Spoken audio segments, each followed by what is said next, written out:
Okay, welcome back to another video. In this video I'm going to be doing a review on the Sony ULT Tower 10, which I've got in front of me here. I kind of close the curtains. We'll turn the lights off a little bit further later on because I kind of want to show the lights on this. But yeah, this is Sony's new offering. I think their largest party speaker now. Absolutely awesome looking thing from all angles, to be honest. Quite weird kind of design. I'll put some pictures up of what it kind of looks like from the side, and I'll have a bit of video overlaying later as well. But yeah, it's got some weird indents and stuff like that. It's not just a normal rectangle shape. Very interesting. I assume it all has a purpose of some sort. This does retail for £1,000, so it's not on the cheap side, but when you consider the JBL Party Box Ultimate is $1,300, $1,400, depending on when you bought it, you know, it's good £300, £400 cheaper. So, you know, we are going to take that into account when reviewing this. I'll show you around it a bit. On the top here, we've got a screen, which fully like a proper touchscreen that fully turns off when the speaker's off. You can kind of just control the audio, kind of standard Bluetooth controls. You can control the color of the lights. And then it's got like a little mic flap with the mic and guitar input at the top. It's got that alt button on top as well, which is similar to the Bluetooth. The bass boost from JBL. It has 3 settings, kind of the same as that does. It has off, 1 and 2. 1 just kind of makes the bass lower and deeper. 2 makes it thumpier, which does tend to play with the audio quality a bit. So this one's going to be using setting 1. On the side, it's even got little flaps for the microphone, which does come included as well, which is nice. So you can kind of sit it in there. They kind of look like little cup holders.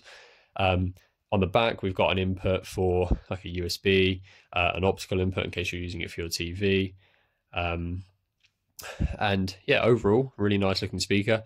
It's got tweeters coming out the back of it, power at the bottom. There's no battery in this, unfortunately. It's just properly powered 24/7. But yeah, really nice lights on the bottom and top as well. Some of the specs then, we've got one woofer in the middle there. You probably can see it. It's 320mm, obviously cut across, absolutely massive. That's what's creating all of our bass that's coming out of this lovely thing. You've got these kind of exits here, or the sub escape at the bottom. If you stand in front of it while it's playing, you can literally see your like trousers getting flapped around by the air coming out of there. Very impressive. Probably one of the biggest kind of sub escapes I've ever seen. You can put your entire arm in there and reach up to about here inside the speaker. But yeah, quite a lot of fun. We've got two mid-range in these kind of gaps here. Those are 80mm each. We've got 2 tweeters up here. Those are 40mm each, and then we've got 2 rear tweeters as well, which I showed briefly in the video. They're also 40mm. So, you know, we've got 7 drivers in total. We've got specific mid-range tweeters and a woofer. So we're going to be hearing everything. You know, we're not going to be missing any depth to the sound here, which is really nice. This does weigh 29 kilos, so moving this thing around is a proper task. I dare say it's even really a 2-man job just because of the actual size of it as well. It's 1.1 meters tall, this thing. So it's not it's not a small speaker. It's not a light speaker. It's not very easy to move around. I'm about 6'1". If I stand next to it,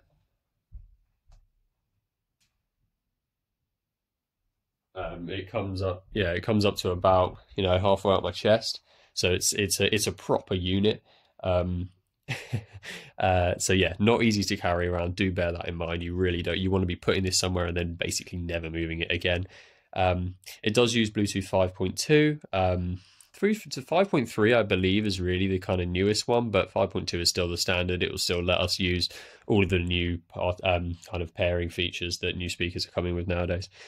Frequency response is 20 Hz to 20 kHz, which is very nice. We're hearing all of the depth we need to, and we're getting most of the highs as well. Obviously, there are some that go much higher than 20, and also also a bit lower. But yeah, we're getting most of what we want, and trust me, it sounds amazing. So yeah, like the I/O is very good. We've got an aux, we've got USB-A out for charging, we've got an optical, we've got a guitar and a mic input. So there isn't really anything you're missing here. We are missing a bit of waterproofness though. Again, not really supposed to be used outside, but all they say is that the top surface is splash proof.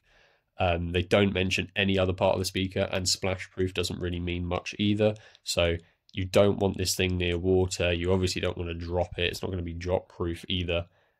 So it is one of those things you do kind of want to keep it inside, keep it locked away, which is fine. You know, obviously the JBL Party Box kind of 710s and Ultimates and stuff they do have IP ratings, but you know, I personally doesn't bother me too much. This is definitely not something I would ever be taking outside, but yeah, I mean, it might be something to bear in mind if you're going to be doing outside concerts or DJing, that this basically can't be used outside. Unless you 100% guarantee you're not going to have any rain.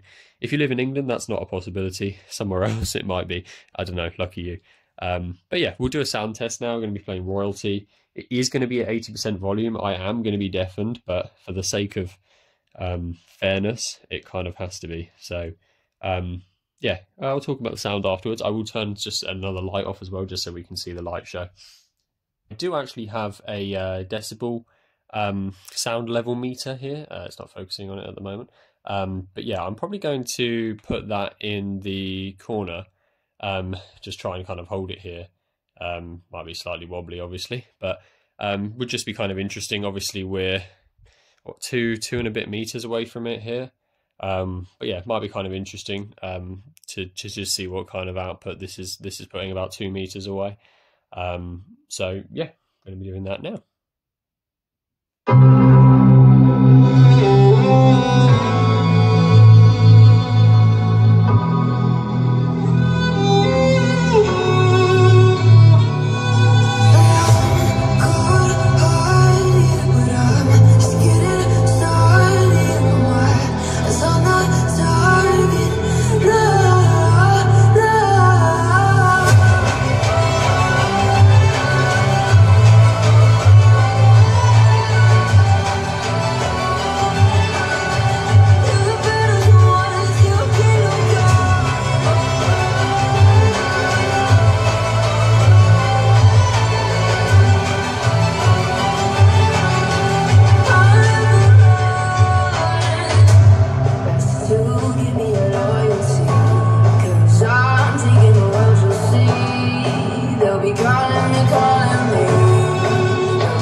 Okay, thank God that's over. That was honestly really painful. Only held this up for a while, but you could see it was kind of peaking at around 107. Bearing in mind we are 2.5 meters away and it's 80% volume. So this thing is shockingly, shockingly loud. It's probably, it feels like it's the loudest speaker I've ever heard. It's obviously quite hard to tell, you know, kind of in retrospect. But yeah, I mean, it's shockingly, shockingly loud. But it also manages to retain its audio quality at that level, which is just excellent. I do love the light show on this. This is in setting rave, as they call it. I find that the JBL Party Box light shows are often a bit kind of like over the top. Like even when it's just like there's not even anyone singing or anything, they go a bit crazy. But these I hope it looked like that on the video, but they kind of tend to actually react to the song a bit better, which I do really like. Obviously look really good as well. But yeah, overall this is an insane speaker for £1,000. I think this is a really, really good option over the JBL Ultimate as well, as you're saving that 300 quid, and it honestly is louder. The bass is incredible as well. I had a photo frame fall off the wall earlier. It's a properly insane piece of kit. And I know £1,000 sounds like a lot, but a lot of people spend a hell of a lot more money than that on speakers. And you know, you'd be pressed to find something better value for money than this. Really, nothing louder. You know, there's nothing louder in this price range. There really isn't. So if you're looking for a proper beast to blow people away for the cheapest amount of money possible, this is 100% it here, and a really solid package overall as well. So I mean, yeah, that's it. That's all I have to say, really. If you've got any questions, anything you want me to compare it to, any other tests you want me to do, let me know. But otherwise, take care.